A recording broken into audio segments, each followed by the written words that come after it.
Hello folks, how's it going? Welcome to my review of One Piece chapter 1009, and the battle between Kaido, Big Mom and the Supernova continues. And this chapter pretty much focuses on two places in this chapter. That's it. It's a very simple chapter, but very effective. And we start the chapter off with the promotion for the beginning of spring with Luffy on the cover of Weekly Shonen Jump, as where the color spread is actually a way of marking the end of winter 2021. So I like that. I like the transition between the two. Luffy started off with spring and how it's ending with the Straw Hats. You have the Straw Hats plus Tama and Carmine, the Rain Dog. Robin looking glamorous, helping Chopper out. You got Nami looking glamorous as well. Also with the other snowman, that's with Usopp and Frankie. And if you look at the way the snowman's positioned, kind of like reminds me of the Buddha statues, the way they're praying. So I wonder if there's some type of symbolic meaning there. But speaking of symbolic meaning, you have a Tama with the straw hat running away from Luffy, which I think is something definitely going to happen by the end of the arc, where you have Tama saying bye-bye to Luffy and the straw hats. Obviously, Frankie with Cyborg Hentai on his jumper. On the other side, you have Sanji and Zoro with drinking coffee. But if you notice what's written on Zoro's arm, it has 3 swords. But if you notice what's on Jinbei, it looks like it says mountain, which is a complete reference to one of the attacks Zoro used. Oh no, it's just another glamorous color spread of the straws to mark the end of winter. Which is interesting because that is something we have not seen. I don't think the straws have been together for almost not since the beginning of the raid in Onigashima, because after that they kind of went their own separate ways, doing their own thing. They joined up together again, but then they separated again to go to help out the Scabbards. So yeah, it's been a while since we see the Strats together again. Also, I don't know if there's going to be a Wano Act 4, but if there is, can you imagine like the way Wano Act 3's been handled?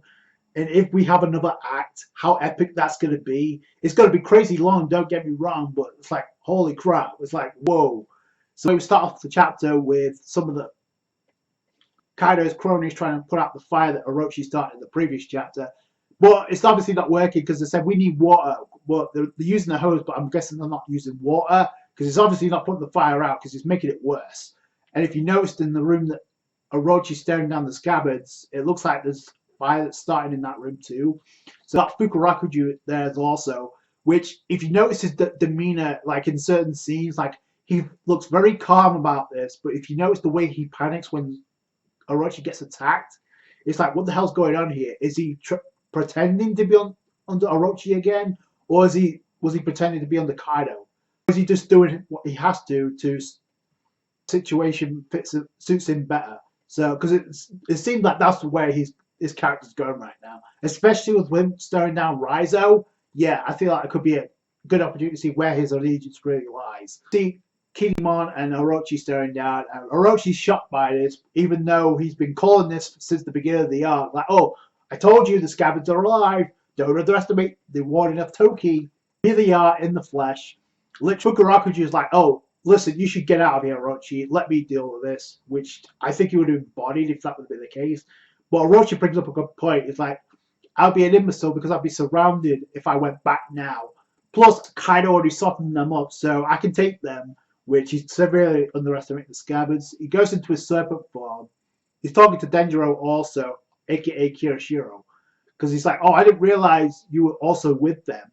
And then 5 of the Scabbards of Kiku, Kowamatsu, Kinemon, Raizo, and Denjiro, they all go in and they cut each of the heads of Orochi, so I like that. Notice how Nekomamushi and Izo didn't attack, which they're both there, so I'm wondering why that, but they're the Scabbards that were on Wano, so that makes sense.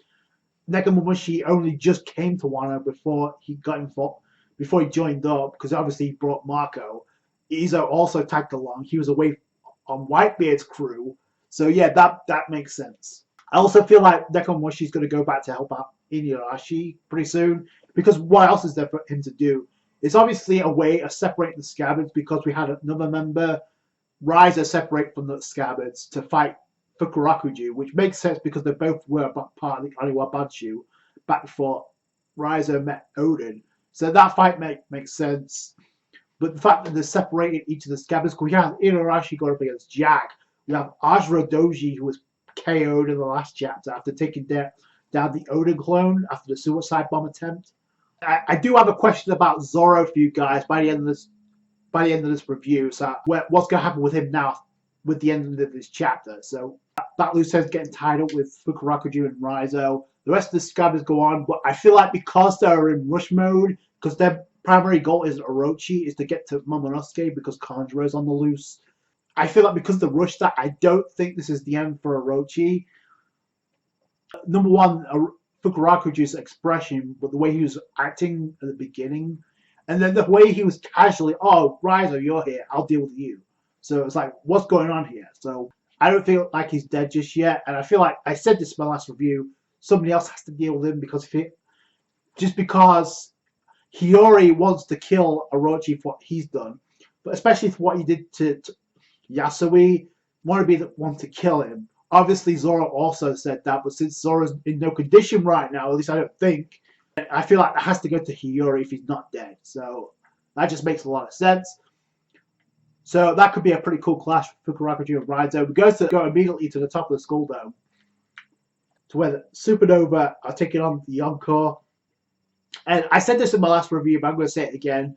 The way they've been lasting against Kaido and Big Mom, and whether you think Kaido and Big Mom are messing around or not, it's really up to you. It's subjective in that opinion. It's still impressive that they can hold their own this long, especially with the amount of time that Luffy's lost his haki. They're obviously not clouded around anymore because they wouldn't be trying to combine their attacks like they did. Let's just combine our attacks, make a combo attack, which I appreciate because we've never seen anything like that. That's insane.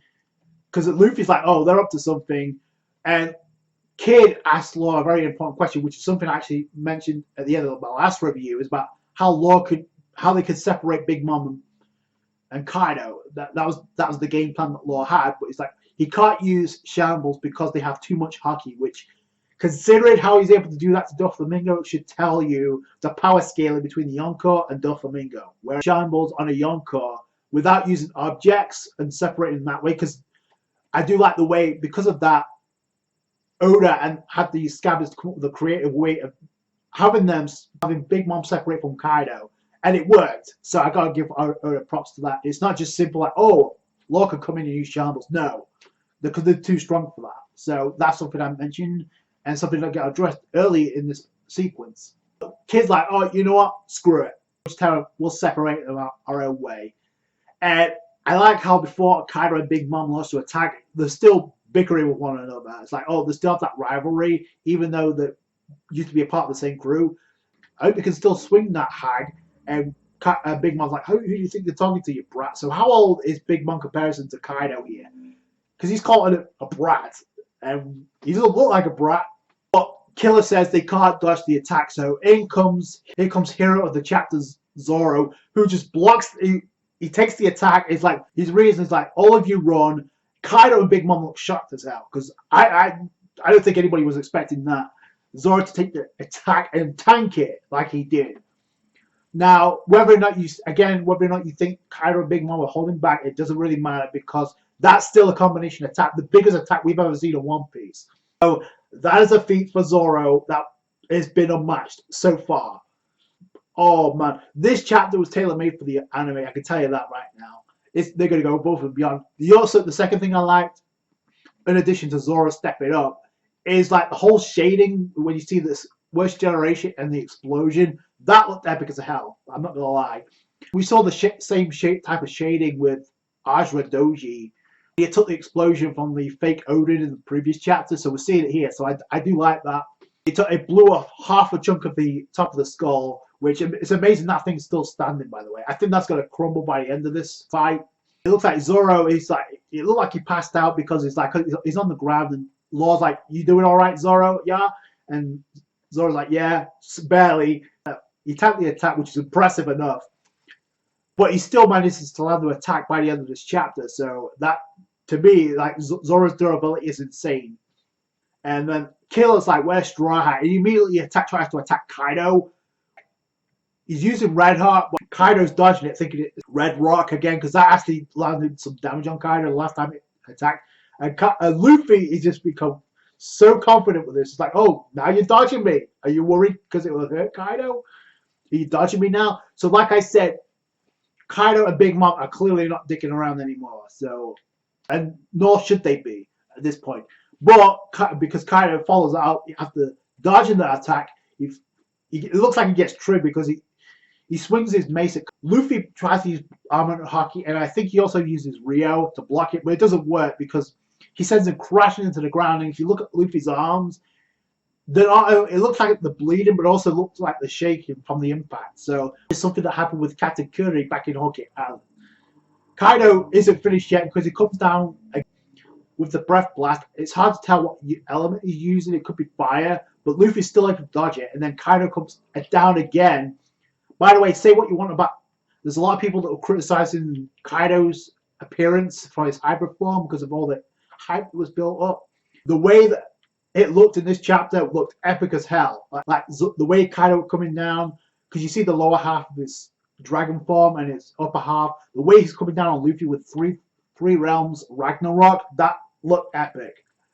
If you look at the way Kaido came down and hit Luffy with that Ragnarok attack, it looked like it hit Luffy in the nuts, but it's obviously in the stomach. That looked like it didn't tickle. So, but this gives the opportunity for the rest of the Worst Generation to focus on Big Mom. So I love this moment so much because it's all about teamwork between the Worst Generation, which you don't see all that often.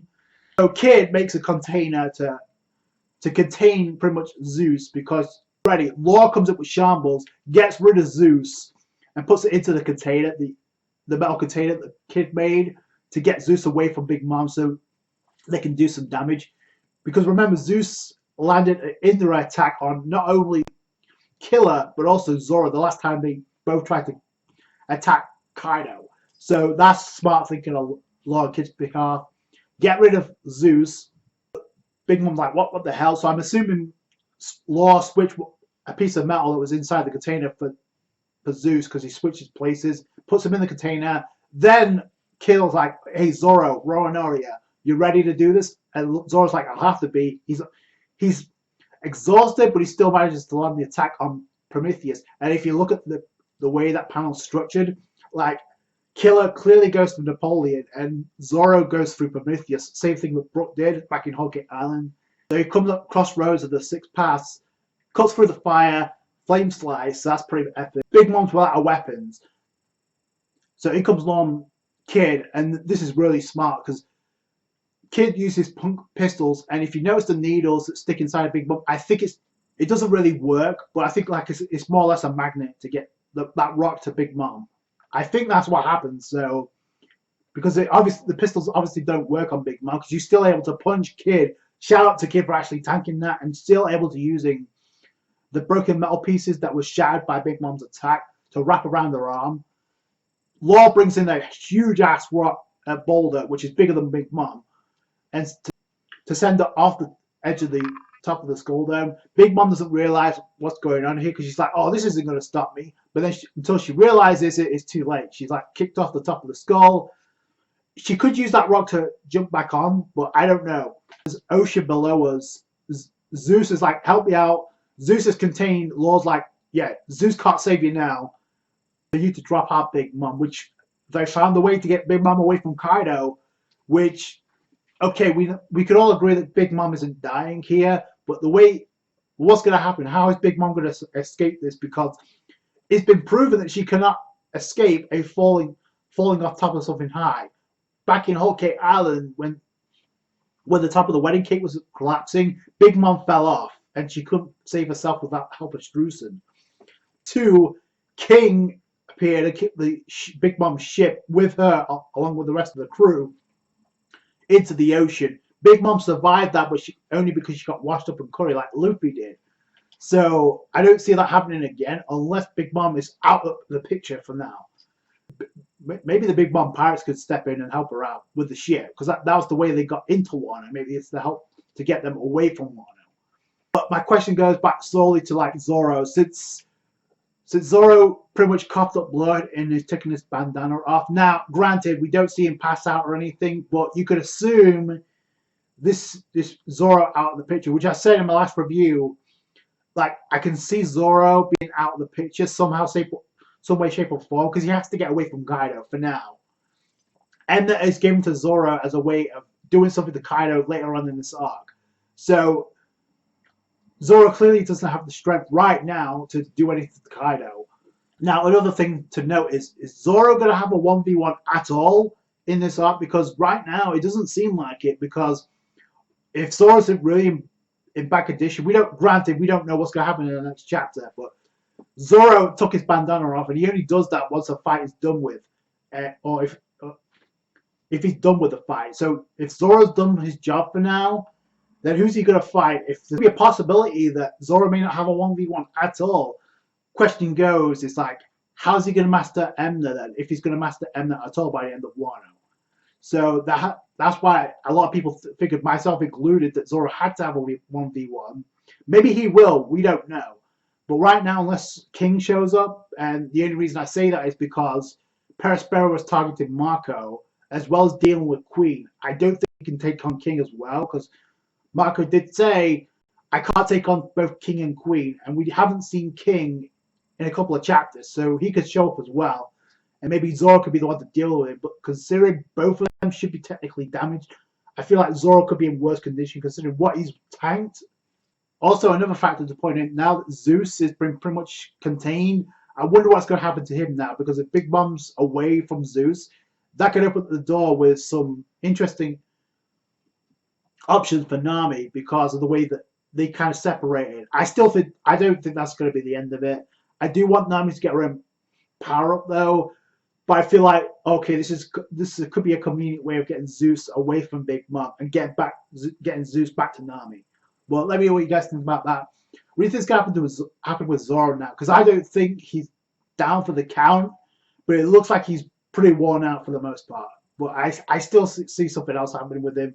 There's no way. It's like, if Oda has placed this much focus in this chapter on Zoro, it's for a reason. Now, maybe even nerfing it. I hate to say that. If he does go up against King, this could be a way of nerfing Zoro. Because if Zoro was at full, as strong as King might be, and yeah, he has his hyper form, unless Zoro steps back up in the next chapter and say, hey, I'm good to go, which would be ridiculous.